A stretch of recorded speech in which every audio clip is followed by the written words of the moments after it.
محترم ناظرین، میں آپ کو اپنے channel history T V S پہ خوش آمدید کہتا ہوں۔ یمن و حبشہ کا بادشاہ ابرہہ تھا۔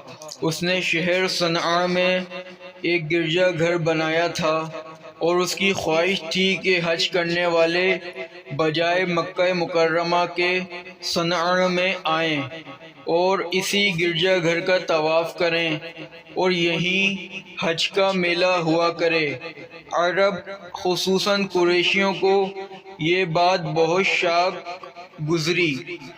چنانچہ قریش کے قبیلہ بنو کنانہ کے ایک شخص نے آپے سے باہر ہو کر صنعا کا سفر کیا اور ابرہہ کے گرجا گھر میں داخل ہو کر پیشاب پخانہ کر دیا اور اس کے در و دیوار کو نجاست سے آلودہ کر دیا۔ اس حرکت پہ ابرہہ بادشاہ کو بہت طیش آیا اور اس نے کعبہ معظمہ کو ڈھا دینے کی قسم کھا لی اور اس ارادے سے اپنا لشکر لے کر روانہ ہو گیا۔ اس لشکر میں بہت سے ہاتھی تھے اور ان کا پیش رو ایک بہت بڑا کوپیکر ہاتھی تھا جس کا نام محمود تھا۔ ابرہہ نے اپنی فوج لے کر مکہ مکرمہ پر چڑھائی کر دی اور اہل مکہ کے سب جانوروں کو اپنے قبضے میں لے لیا، جس میں عبد المطلب کے اونٹ بھی تھے۔ یہی عبد المطلب جو ہمارے حضور صلی اللہ علیہ وسلم کے دادا ہیں، خانہ کعبہ کے متولی اور اہل مکہ کے سردار تھے۔ یہ بہت ہی رعبدار اور نہایت ہی جسیم و باشکوہ آدمی تھے۔ یہ ابرہہ کے پاس آئے۔ ابرہہ نے ان کی بہت تعظیم کی اور آنے کا مقصد پوچھا تو آپ نے فرمایا کہ تم میرے اونٹوں کو مجھے واپس دے دو۔ یہ سن کر ابرہہ نے کہا کہ مجھے بڑا تعجب ہو رہا ہے کہ میں تو تمہارے کعبہ کو ڈھانے کے لیے فوج لے کر آیا ہوں جو تمہارا اور تمہارے باپ دادا کا ایک بہت مقدس و محترم مقام ہے، آپ نے اس کے بارے میں کچھ بھی مجھ سے نہیں کہا، صرف اپنے اونٹوں کا مطالبہ کر رہے ہیں۔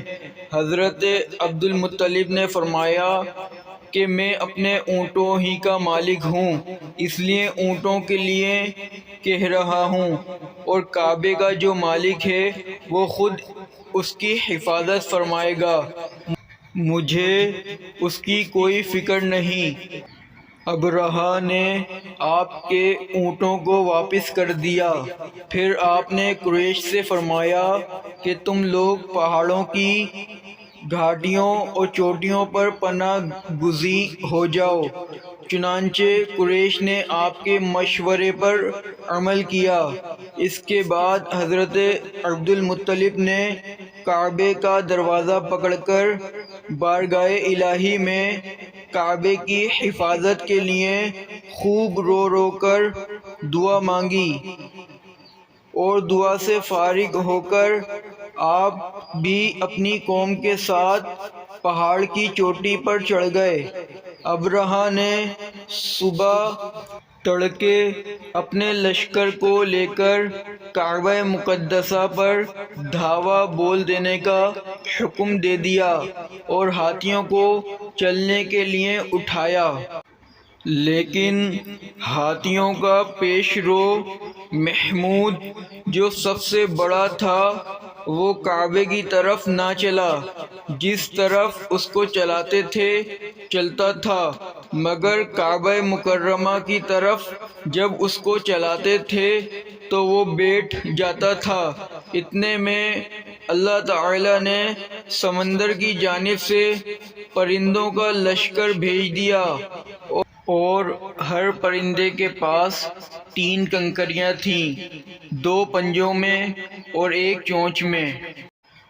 ابابیلوں کے اس لشکر نے ابرہہ کی فوجوں پر اس زور کی سنگ باری کی کہ ابرہہ کی فوج بدحواس ہو کر بھاگنے لگی، مگر کنکریاں گو چھوٹی چھوٹی تھیں، لیکن وہ قہر الہی کے پتھر تھے کہ پرندے جب ان کنکریوں کو گراتے تو وہ سنگریزے فیل سواروں کے خود کو توڑ کر، سر سے نکل کر، جسم کو چیر کر، ہاتھی کے بدن کو چھیدتے ہوئے زمین پر گرتے تھے۔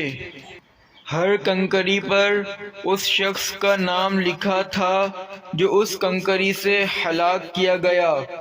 اس طرح ابرہہ کا پورا لشکر ہلاک و برباد ہو گیا اور کعبہ معظمہ محفوظ رہ گیا۔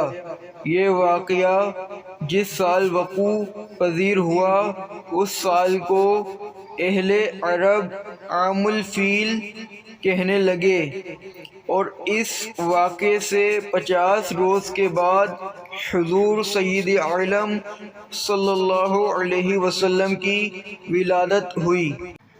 اس واقعے کو اللہ تعالیٰ نے قرآن مجید میں بیان فرماتے ہوئے ایک سورت نازل فرمائی جس کا نام ہی سورہ فیل ہے، یعنی ترجمہ: اے محبوب، کیا تم نے نہ دیکھا تمہارے رب نے ان ہاتھی والوں کا کیا حال کیا؟